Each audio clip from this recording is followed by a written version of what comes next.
Olá, seja bem-vindo a mais um vídeo do canal MSV Administração, Treinamento e Marketing.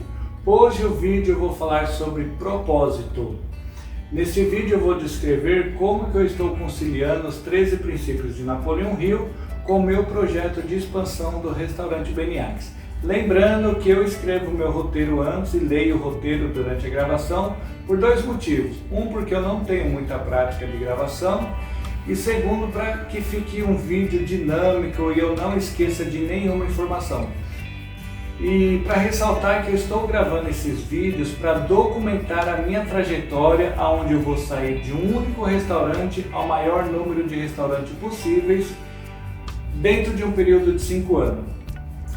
E esse maior número possíveis, ele vai ser descrito hoje uma numeração exata da quantidade de restaurantes que eu quero alcançar.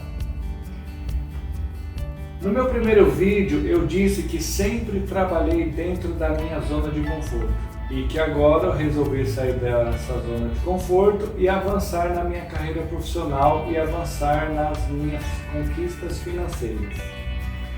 Mas estes não são os motivos que me fizeram tomar essa decisão. O motivo que me fez querer sair da zona de conforto foi um propósito maior, que é o seguinte: é dar emprego ao máximo possível de pessoas. Emprego em um ambiente agradável, saudável, em um ambiente ecologicamente correto, onde eu consiga principalmente conectar as pessoas com Deus.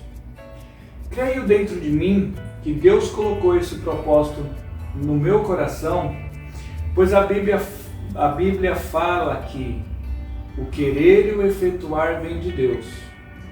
Então, se sentimos um desejo, esse desejo entra no nosso coração por intermédio de Deus.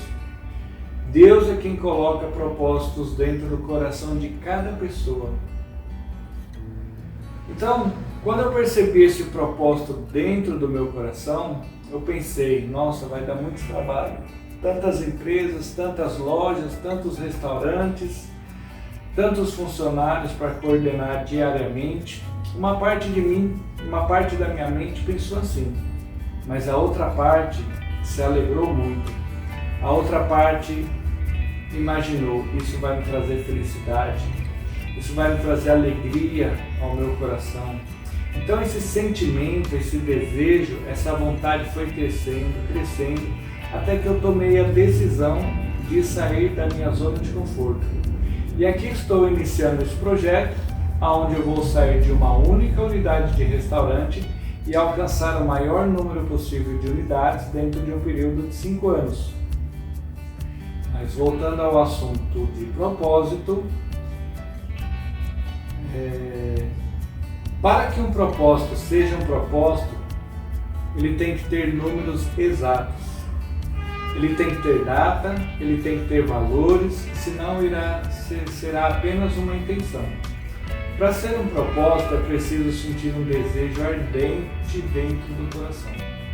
Para ser um propósito, ele tem que ser claramente definido. Então o objetivo número 1 do propósito é dar emprego ao maior número de pessoas possíveis. O objetivo número 2 é atender o maior número possível de clientes. E o objetivo número 3 é a consequência disso tudo, que é o crescimento financeiro e o sucesso empresarial. Eu poderia colocar aqui como meu propósito, o propósito de ficar rico, de ganhar muito dinheiro, só que isso não seria um propósito, isso seria uma ambição. Quando uma pessoa cria um negócio com o único propósito de ganhar dinheiro, isso não é o propósito. Propósito é quando você faz algo que vai gerar benefício para o próximo e para muitas pessoas. Isso é propósito. Isso que é abençoado por Deus. Propósito é quando você faz algo que claramente irá beneficiar outras pessoas e não só a si mesmo. E aí sim, como consequência, os recursos financeiros virão e é lógico o crescimento espiritual, emocional, aquela satisfação virá junto como resultados da consequência de estar fazendo bem ao próximo. Então, seguindo a linha de raciocínio de Napoleon Hill, como eu vou utilizar os princípios dele para avançar nesse meu projeto? O primeiro passo é definir claramente o propósito. Preciso ter números claros e bem definidos. Eu já ouvi muitas pessoas falarem que quando você tem um plano, um projeto, você não pode divulgar, você não pode sair por aí falando do seu projeto, do seu propósito para todo mundo. Porque as pessoas vão te criticar, elas vão tentar te desanimar, elas vão tentar te fazer parar. Então, se você não tem um propósito definido, bem definido, é melhor então não divulgar nada mesmo. Mas se você tem um propósito definido, aquele propósito que te causa um desejo ardente, que te causa alegria só de pensar, que te dá ânimo de levantar cedo e em busca de realizar as coisas que vão te aproximar do seu sonho, então sim você tem um plano definido. E aí sim você pode divulgar o seu plano. Você vai expor os seus números, por quê? Porque assim você vai assumir publicamente um compromisso ao resultado que você quer alcançar. E aí fica mais fácil, fica mais difícil, aí fica mais difícil de querer desistir, de querer voltar atrás.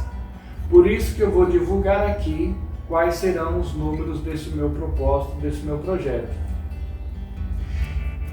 E eu penso assim, que se uma pessoa deseja uma Ferrari, deseja uma Lamborghini, ou se deseja apenas uma xícara de café, o movimento que o universo fará para trazer essas coisas até você será o mesmo. Eu tenho aprendido isso ao longo de muito material que eu tenho lido, que eu tenho pesquisado, que o trabalho de você sonhar pequeno e o trabalho de você sonhar grande é o mesmo. E os movimentos que o universo fará para trazer essas coisas até você, o trabalho é o mesmo, o movimento é o mesmo. Então por que não sonhar grande? Por que não planejar grande? Sonho é quando você pensa em algo que você não coloca data, não coloca objetivo, não coloca número. Agora, projeto é quando você coloca data, você coloca todas as definições que irão aproximar você de um resultado para ter o que se espera. Então, por que não pensar grande? Os números que eu vou falar aqui são números exorbitantes, mas foi o número que Deus colocou no meu coração. O número que Deus sabe que eu tenho capacidade de alcançar. Então agora eu digo que eu pretendo alcançar 3.000 unidades dentro dos próximos 5 anos. Muitas pessoas poderão falar, isso é um absurdo, isso é impossível, claro. Mas na verdade não serão em apenas 5 anos, porque eu já tenho 31 anos de experiências com restaurante.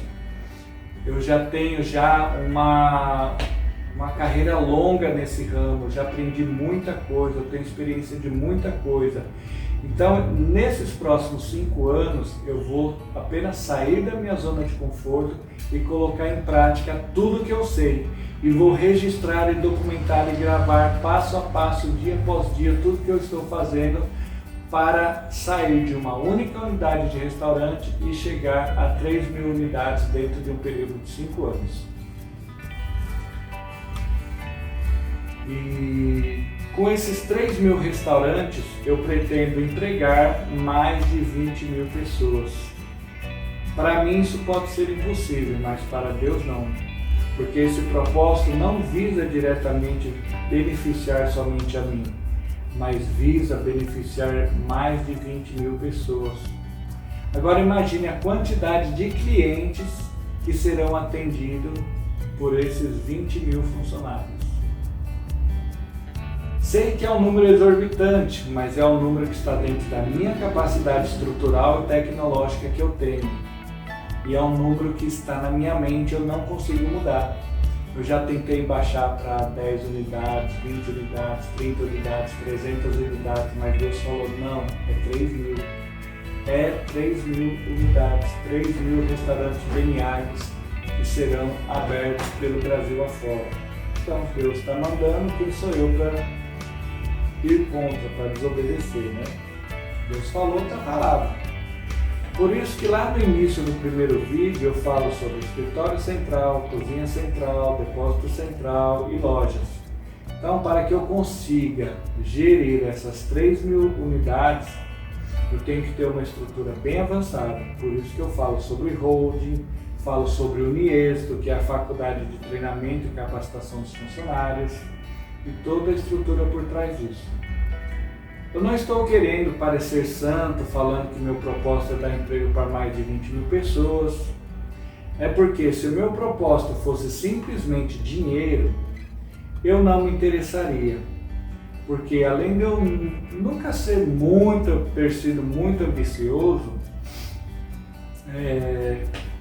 qual seria para mim o objetivo de ter mais dinheiro? No caso, eu penso que seria para ter mais qualidade de vida, ter mais tempo para passar com a família, ter as contas pagas. Então, para mim não ia resolver muito, porque isso eu já tenho. Eu sempre, ao longo desses 31 anos, sempre tive qualidade de vida, sempre passei bastante tempo desfrutando junto com a minha família, com a minha esposa, com meus filhos. Descansei os finais de semana, a gente não trabalha de domingo e por aí vai.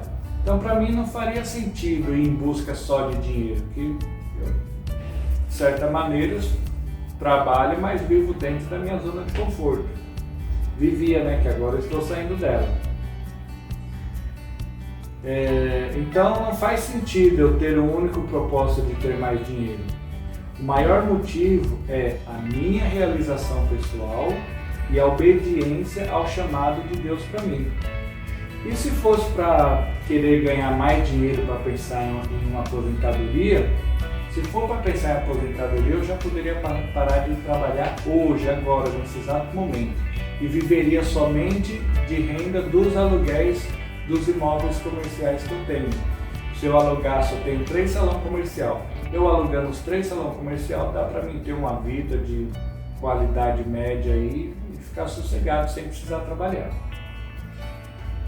Agora, voltando aos 13 princípios de Napoleão Hill, onde o primeiro princípio é desejo, que eu traduzo para propósito, pois não existe propósito sem desejo e todo desejo gera um propósito. Vou colocar em prática tudo que Napoleão Hill descreve sobre este primeiro princípio. Primeiro princípio, saber com exatidão o que se quer. E a minha resposta é: quero ampliar meu restaurante para 3.000 unidades, empregando mais de 20.000 pessoas. Isso é saber o que se quer, é isso que eu quero. Segundo, o que darei em troca? Eu darei em troca o seguinte: trabalharei continuamente a partir do restaurante que eu já tenho, me capacitando diariamente através de estudos e pesquisas relacionados à expansão de empresas e aperfeiçoando todos os processos envolvidos, fazendo com que minhas vendas aumentem continuamente e meu processo de produção atenda toda essa demanda. E assim, os resultados aumentarão os recursos financeiros tão necessários para essa expansão. Ao longo de 31 anos trabalhando com restaurante, eu adquiri muita experiência, muito conhecimento, mas se eu quero sair agora de uma única unidade para 3.000 unidades, eu tenho que me aperfeiçoar em expansão. E é isso que eu estou me dedicando a estudos e pesquisas diariamente, junto com a formatação dos processos que eu já utilizo no meu restaurante. Terceiro, colocar data. Data inicial 1º de janeiro de 2025 até a data limite de 31/12/2030. Quarto princípio, criar um plano bem definido. O meu plano bem definido é o seguinte: documentar todos os processos relacionados a todas as tarefas realizadas hoje em meu restaurante, analisar o desempenho de cada tarefa e realizar melhorias no processo se necessário. Quanto a quem realiza tais tarefas, estes passarão por um processo de capacitação até que atinjam o grau necessário de desempenho da realização de tal tarefa. Então, resumindo, vou detalhar todos os processos, todas as tarefas, todas as atividades que a gente realiza, verificar se há alguma falha, alguma coisa que faz perder tempo e aperfeiçoar. A partir do momento que a tarefa estiver certinha, bem descritinha, certinha, a gente vai treinar as pessoas que desempenham essa tarefa. E aí, fechou? Próximo, desempenhar uma excelente estratégia de marketing contínuo para fortalecer a marca. Fortalecendo a marca, assim quando eu abrir novas unidades, ela já vai ter uma marca reconhecida, já vai ser uma marca querida pelas pessoas, pelo cliente, e vai ser fácil alcançar a carteira de cliente necessária para cada loja. Então, desempenhar uma excelente estratégia de marketing contínuo para fortalecer a marca, para prospectar novos clientes diariamente, fidelizar os clientes já existentes e criar recorrência desses clientes. Promovendo, como que eu vou criar a recorrência? Eu vou promover um extenso portfólio sem comprometer a segurança da rotatividade do estoque. Eu vou criar uma ampla variedade de produtos utilizando a mesma matéria-prima. Por exemplo, imagine que chegou o final de semana, a família se reúne, vamos sair hoje, vamos jantar fora, vamos. Então vamos no restaurante? Não quero ir no restaurante não, quero ir numa pizzaria. Aí o outro fala, pizza não, quero ir no restaurante. Aí o outro fala, não, quero ir numa pastelaria. Eu quero ir numa hamburgueria. Imagine, se cada um falar uma coisa. Agora, com o portfólio extenso do Beniagues, é um restaurante onde se encontra o maior número de variedades de fast food em um único lugar. É restaurante, se a pessoa quer comer um filé com fritas, ela vai ter. Se ela quer comer um hambúrguer, ela vai ter. Se ela quer comer um pastel, ela vai ter. Se ela quer comer uma mini pizza, ela vai ter. Se ela quer comer tacos mexicanos, ela vai ter. Se ela quer comer um sorvete, uma sobremesa, ela vai ter. E aí, une o útil ao agradável. As pessoas escolhem o que quer comer em um único ambiente, um único lugar. Uma quer comer pastel, come pastel. Ela quer comer pizza, ela come pizza. Ela quer comer comida, ela vai comer comida. Então, atendendo a todos os gostos. Então, isso que eu falo. Um extenso portfólio sem comprometer a segurança da rotatividade do estoque, porque o estoque ele tem que entrar e sair rápido. Agora, por exemplo, os mesmos ingredientes que eu utilizo para o pastel, eu utilizo para o taco, eu utilizo praticamente para os lanches, eu utilizo para os almoços, entendeu? Fica praticamente a mesma coisa. Próximo ponto aqui do plano bem definido. Estabelecer uma cultura já existente a todos os novos recrutados. Qual que é essa cultura? Promover um melhor ambiente de trabalho através de uma cultura de não invadir a função do companheiro de equipe, nem com ação e nem com opinião. E desempenhar a própria função com excelência, para não comprometer a função seguinte dentro do processo, não sobrecarregando a tarefa da próxima fase. E toda e qualquer sugestão, opinião ou cobrança deve ser feito ao encarregado responsável por cada setor, e nunca se dirigir diretamente ao companheiro de equipe do mesmo nível hierárquico. Então vou explicar um pouco melhor qual que é a cultura da empresa. A cultura da empresa é o seguinte: se eu tenho uma tarefa para desenvolver, eu tenho que fazer essa tarefa o melhor possível para que o próximo desempenhe bem a tarefa dele e assim sucessivamente. O que isso quer dizer? Eu tenho aqui um auxiliar de cozinha, que no caso será da parte da cozinha central, que ele vai cortar o contrafilé, o filé de frango, ele vai fatiar o filé de frango com a espessura de 120 gramas certinho, ele vai temperar, ele vai empanar o filé de frango da maneira certinha, vai embalar individualmente e deixar pronto. Ok. Aí a pessoa da próxima fase, o que ele vai fazer? Ele vai pegar aquele filé de frango embalado, ele vai desembalar, colocar na gordura para fritar. A gordura tem que estar limpíssima, novíssima. Nós trocamos os óleos todos os dias e tem que estar na temperatura ideal. Aí ele vai fritar, fritou na temperatura certa, deixou no ponto certo, aí vai para mesa de finalização. Aí o próximo, ele vai pegar aquele filé frito, ele vai colocar no prato, montar junto com arroz, feijão, tudo e entregar para o cliente.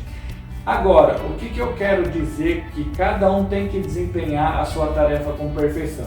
Imagine que o cara que cortou o filé de frango, ele cortou com 150 gramas, o padrão é 120, mas ele cortou com 150 gramas. Essas 30 gramas a mais vai fazer com que o filé de frango fique mais grosso. E na hora que ele empanar, ok, mas na hora de fritar, isso vai fazer diferença, porque a temperatura que a gente já pesquisou, que já está tudo certinho, não é para 150 gramas, é para 120 gramas. E isso vai fazer com que o frango fique cru, vai fazer com que ele solte a casca, e aí vai atrapalhar o fritador no caso. O fritador não vai fazer um filé de frango perfeito. E aí quando chegar lá na mesa de preparação dos pratos, vai estar aquele filé de frango soltando a casca, porque como o bife o filé estava muito grosso, ele soltou água além do necessário. E isso fez com que soltasse a casca. Aí ficou aquele filé de frango com a casca soltando e aparentemente com a carne crua. E aí o cara que vai montar o prato, vai ficar aquele prato feio. Então, quando um não faz o seu serviço perfeito, atrapalha o serviço de todos lá na frente. Então, o cara que monta o prato, ele não pode chegar para o fritador e reclamar: ó, o que aconteceu com esse frango aqui? Ficou mal frito, está soltando a casca, a carne está crua. Aí o fritador não pode chegar e falar para o cara que empanou: você empanou esse frango errado, você empanou ele muito grosso, ele soltou a casca, atrapalhou. Não, o que aconteceu? Chegou lá no final, o cara que montou o prato, que ficou feio o filé, ele vai chegar para o encarregado responsável e falar: olha, esse frango ficou fora do padrão, soltou a casca e a carne está crua. E o encarregado que vai tomar as providências de ver se o erro foi na fritura ou se o erro foi no momento de empanar. Como está fora de padrão, não está um frango de 120 gramas, está um frango de 150 gramas, o erro foi no pré-preparo. Foi o cara que fez o bife lá. Aí o encarregado vai chegar: olha, esse aqui ficou fora de padrão, ele saiu desse jeito, ele não ficou, a casca soltou, porque soltou muito líquido da carne, a casca soltou e a carne ficou crua. Então você precisa ter mais atenção, fazer o filé certinho, 120 gramas, para que não aconteça isso. Ok, vai ficar perfeito.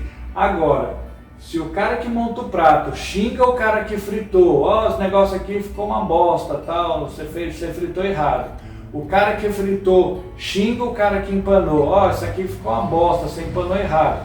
Então, esse tipo de cultura não existe no BNAGS, não existe. É 100% proibido que um funcionário reclame com o outro da mesma hierarquia. quando acontece um erro, ele tem que chegar para o encarregado superior e explicar o que está acontecendo. O encarregado ele vai saber exatamente de onde veio o erro e vai falar com o responsável. Então, essa é a cultura da empresa do BNA. Isso vai promover um ambiente ecologicamente correto. Vou me achar aqui para a gente continuar. Então, vou ler de novo. Ó. Estabelecer uma cultura já existente a todos os novos recrutados, que é promover o melhor ambiente de trabalho através da cultura, de não invadir a função do outro companheiro de equipe, nem com ação e nem com opinião. Se o cara errou, não adianta o cara que ir lá fritar, deixa que eu empano aí para me te mostrar. Não, cada um vai receber seu devido treinamento para realizar a sua tarefa. Então um não tem que ensinar o outro nem com ação e nem com opinião, nem falar, ó, você empanou errado, não. É falar com o superior que toma conta. Companheiro de equipe nenhum pode reclamar com o outro. E desempenhar a própria função com excelência. Então, o cara que empana, ele vai cortar 120 gramas certinho, vai empanar certinho, para embalar certinho, para quando chegar lá no cara que frita, vai ficar um filé de frango perfeito, bem fritinho, e vai chegar no prato na área de montagem, aquele filé bem bonito, bem fritinho, e tanto de aparência, de sabor, textura, tudo. E aí tudo vira. E aí não sobrecarrega a função posterior. Se o cara não empana direito, vai sobrecarregar o cara da fritura, porque o cara da fritura vai ter que ficar mais tempo fritando, tentando fazer com que aquilo fique bom e não vai ficar. O cara que vai montar o prato vai tentar virar o bife, tal, colocar alguma coisa para tentar esconder a feiura da casca soltando e não vai ficar legal. Então sobrecarrega o próximo quando uma coisa não sai bem feita.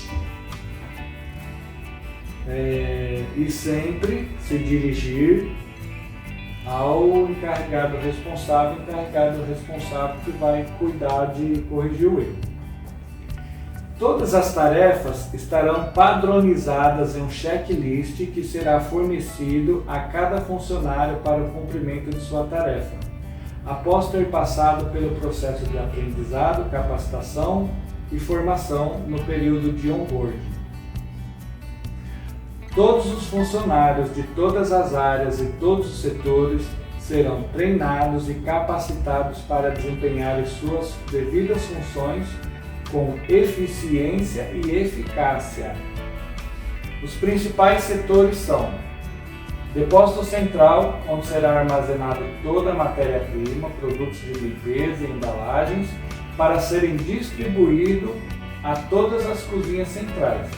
O intuito do depósito central é aumentar o poder de compra e negociação perante os fornecedores e garantir a disponibilidade da matéria-prima por um prazo seguro para que não haja ruptura de estoque, prejudicando o fornecimento e falta de atendimento dos restaurantes que terão que colocar algum prato do cardápio como em falta. Então, a função do depósito central é garantir que sempre haja abastecimento para as cozinhas central. Por exemplo, hoje faltou farinha de rosca, aí correm 3, 4 atacadão e não encontra farinha de rosca.